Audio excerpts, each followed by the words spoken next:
Welcome and bienvenidos to Cultural Capacity, a podcast sponsored by Educator Aide Incorporated, where our team is committed to supporting individuals and organizations on their journey of self-aware leadership, emotional wellness, and development of effective cross-cultural communications. Let's get ready to explore the following topics together by biting into them with little pieces that go really deep to examine ourselves. Topics like bias, culture, cultural psychology, cultural neuroscience, diversity, equity, inclusion, and racial equity. Our episodes are all 10 minutes or less and intended to serve as introspective tools for you as the individual leader or the teams that you're leading. Be sure to check out the links in the podcast description where you can sign up for our free quarterly subscription, Better Community, as well as tap in and submit your questions via the voice message button. Let's get ready to learn together.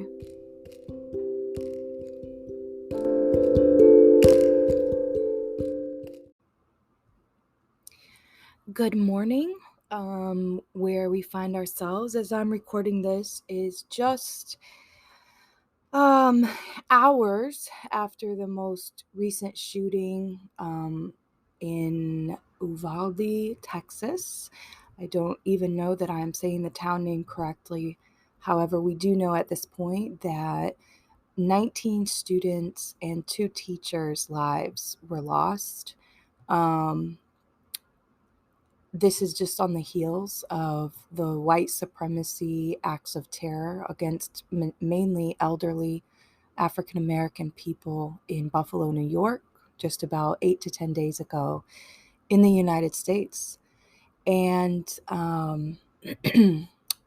I am just showing up to hold space with you and talk through some very vulnerable pieces about myself, where I find myself processing and how maybe we can continue to support each other as we move forward.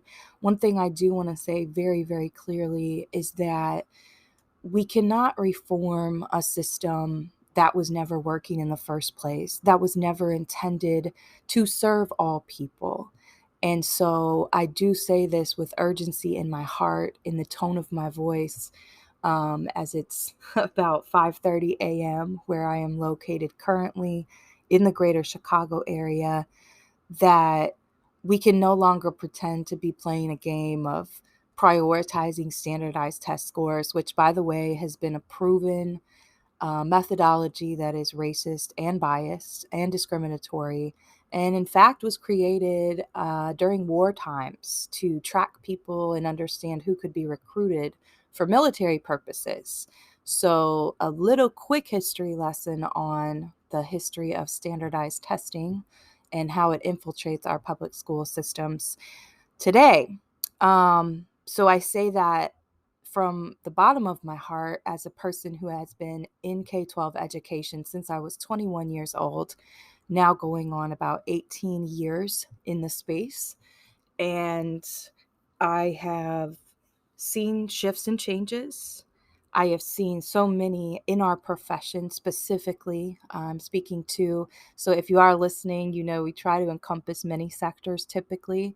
But I know this particular sector of K-12 education is near and dear to my heart, and also to many, many listeners, because regardless of where you find yourself in the workforce, it impacts so many of us through children. And so I do want to share a little personal story, and many of you who are listening may know this, and I'll paint you a picture.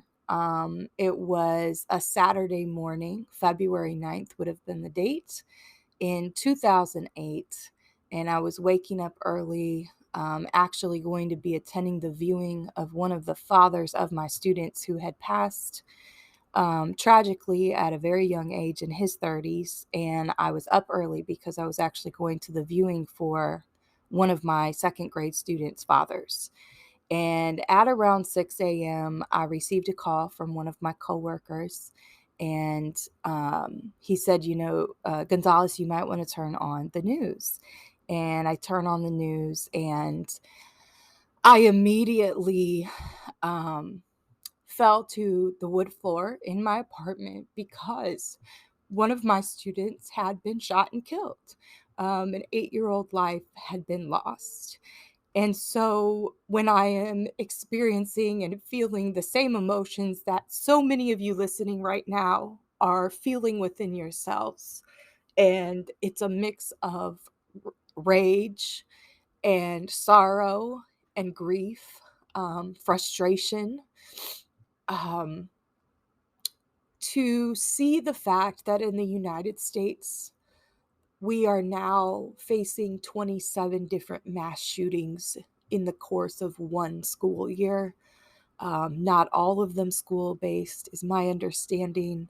I could be misquoting that, but I do know many of them have been school based, unfortunately. Um, we have to ask ourselves, we have to pause and say, why are there so many who have just tried to return from a global pandemic, from outcries against systemic racism now for many years? Why are so many still trying to say, but let's just go back to normal? I just want things to be normal. Normal was not working in the K-12 system. We cannot reform something that has never excuse me, it has never served everyone. Our system should not be reformed because you shouldn't reform something that was never serving everyone. We have to reimagine and rebirth how we are serving students, how we are serving communities. Um, and I say this again in sharing some of my own pain, because what I found within myself was the following Monday, after hearing that news, myself I had just turned 22 years old, finding myself confronting about 28 second graders on Monday morning following that news, and really relying on my faith.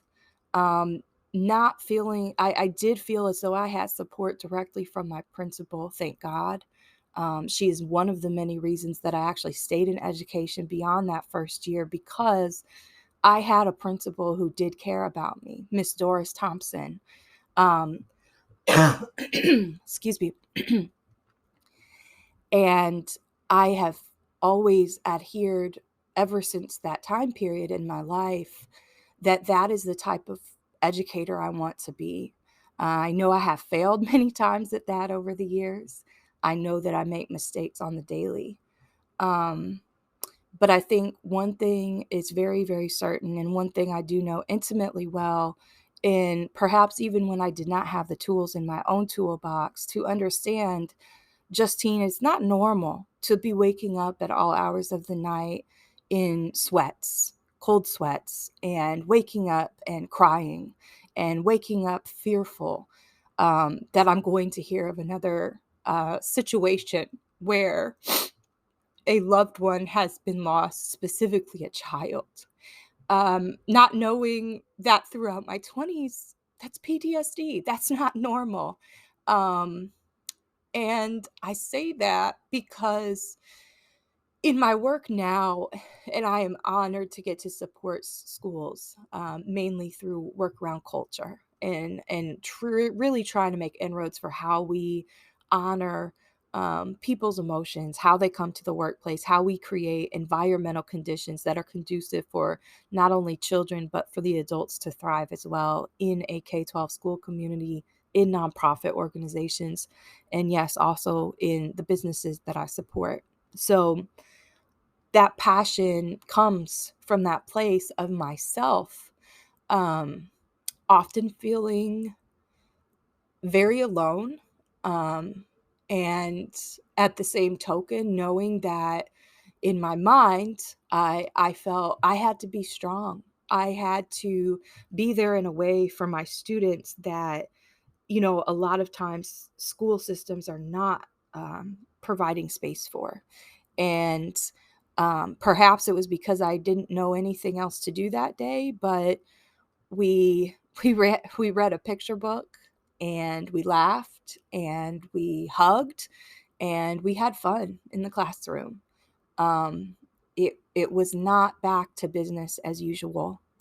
And so forgive me if sometimes I do not come across as gracefully as I want to. Um, but it hits home every time I'm working with schools, especially after the onslaught of George Floyd's murder. And I hear the cries of many, many educators saying, we know we need to change what we're doing. We need help doing this. But then receiving pressures from politicians or higher ups within a school district who are still push, push, push, agenda, agenda, agenda, testing, testing, testing. Let's get back to normal. Let's get back to normal. And we have people still fighting about wearing masks to protect people's health instead of prioritizing a lot of what we are seeing happen in the current state of affairs in the United States. And I wanted to just show up and do this episode because it is not easy for me to discuss. Clearly, you hear the brokenness in my voice and the tears that still um, plague me at times. Um, but I want you to know that you will get through. Life may be different when we experience grave loss. Life may feel very different.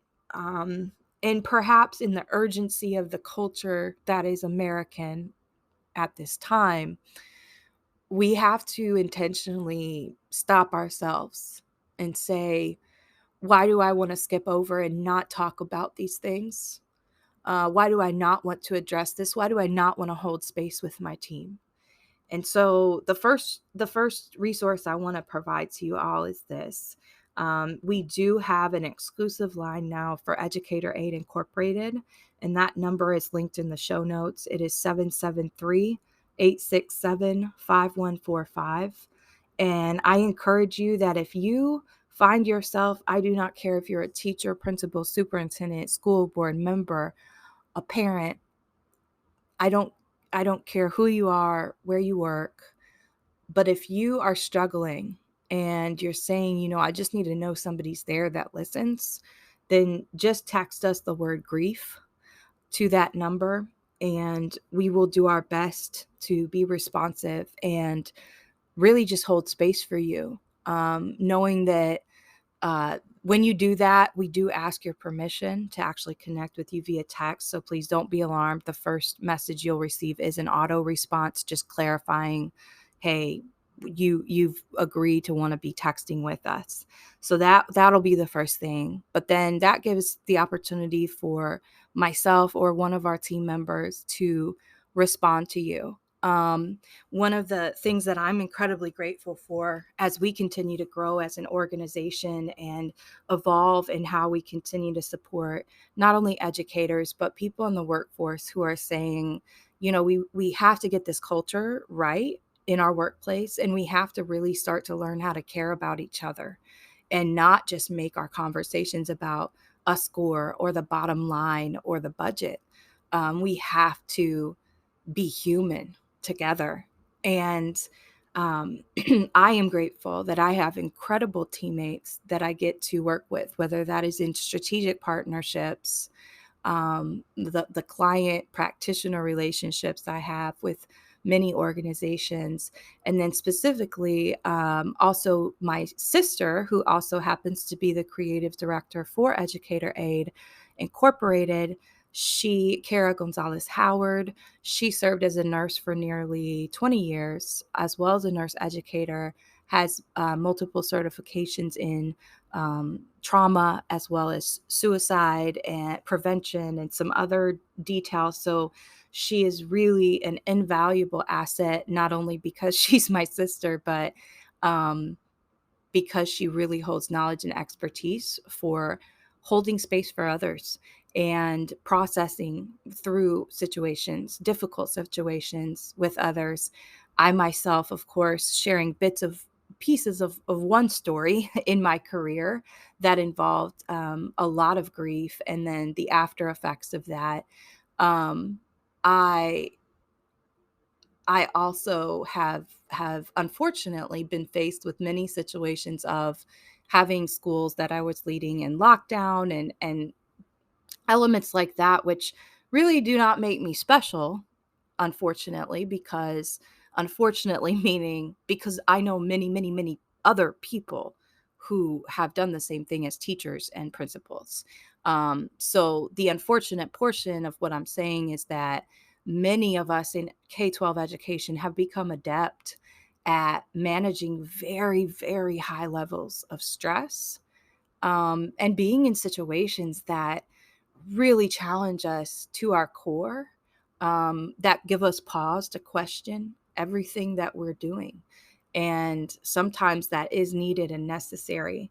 So, as we sit and pause, and as you all know, I love studying culture, I love studying people and understanding how we can become more united, truly how we can continue to grow in our understanding of why we believe the way we do. Beliefs are such a core component of any person's individual culture as well as the collective culture, and really helping to ignite transformations that need to take place specifically in our K-12 education system.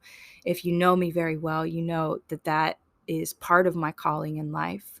um, so I wanted to really just do an episode where I can tell you, you're not alone.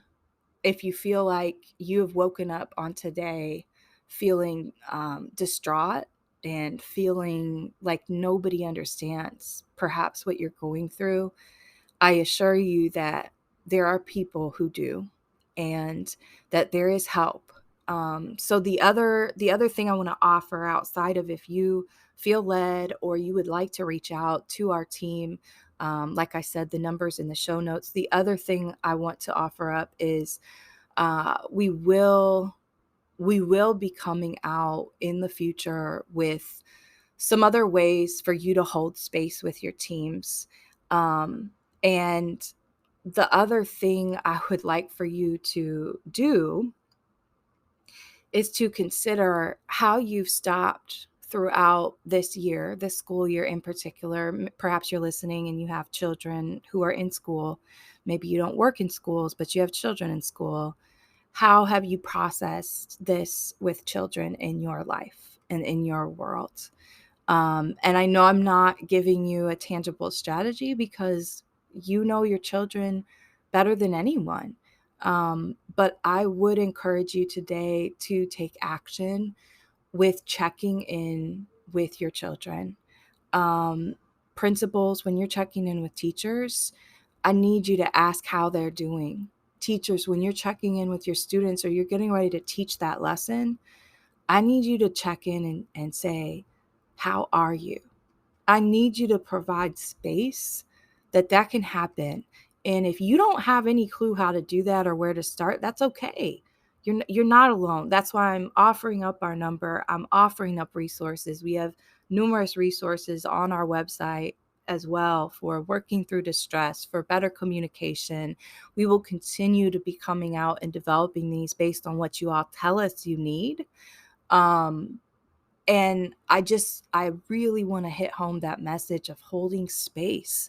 There's no right or wrong way, um, except that it needs to be authentic from your heart.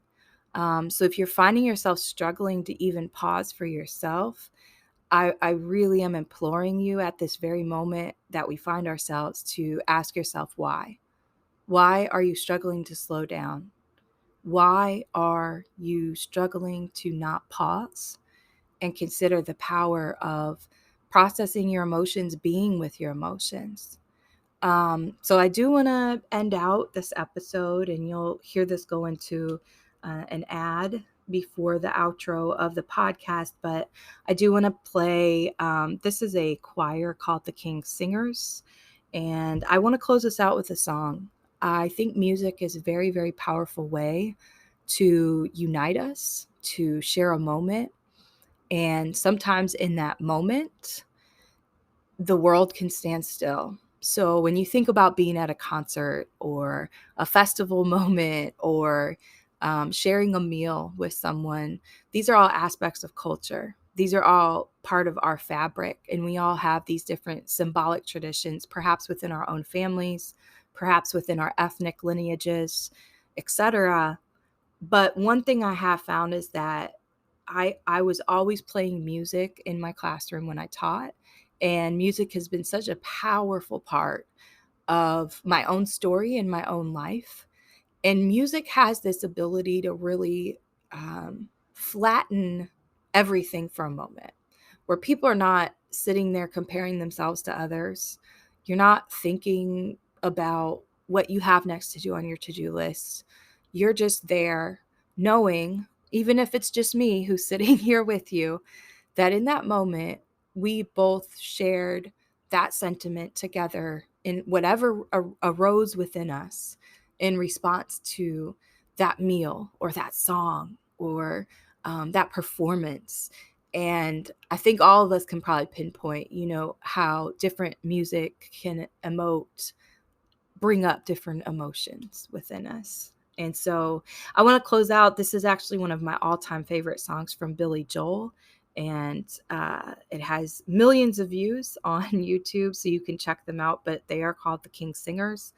And we will close out with the song together. On this podcast, I ask that during this time and space, you think of the victims from Buffalo, New York. You think of the victims in Texas. And we think together and ponder together how we can become better and healthier and more loving together. In every heart there is a room, a sanctuary safe and strong, to heal the wounds from lovers past, until a new one comes along. I spoke to you in cautious tones. You answered me with no pretense, and still I feel I said too much. My silence is my self-defense. And every time I've had a rose, it seems I only found thorns. And so it goes, and so it goes, and so will you soon, I suppose.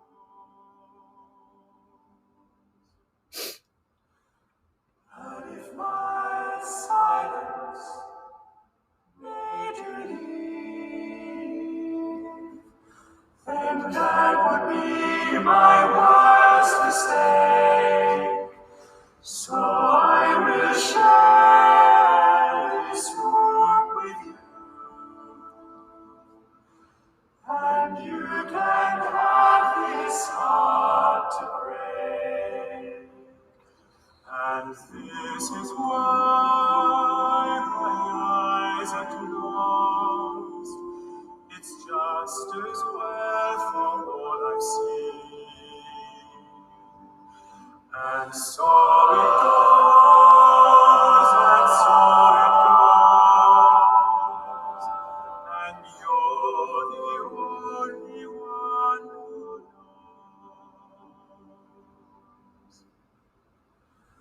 So I would choose to be with you. That's if the choice were mine to make. But you can make decisions too. And you can have this heart to break.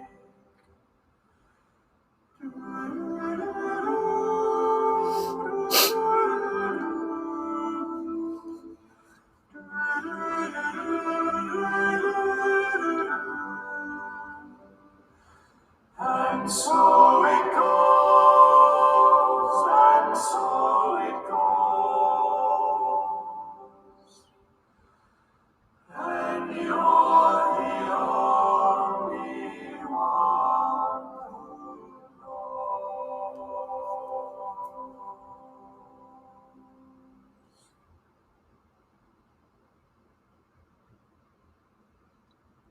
Thank you for tuning in. Let's continue to get compassionately curious together. May God bless you today. May God's face shine upon you. And may God have mercy on the souls of America.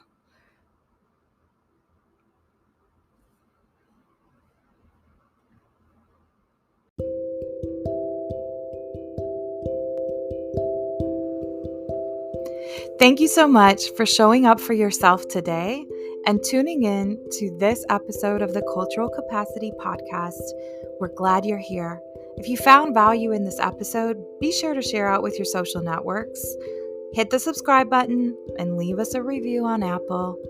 You know, all the things. Finally, don't forget to take advantage of our free quarterly subscription that is in our podcast description. The link is right there. It's called Better Community, and we would love to have you join us there too.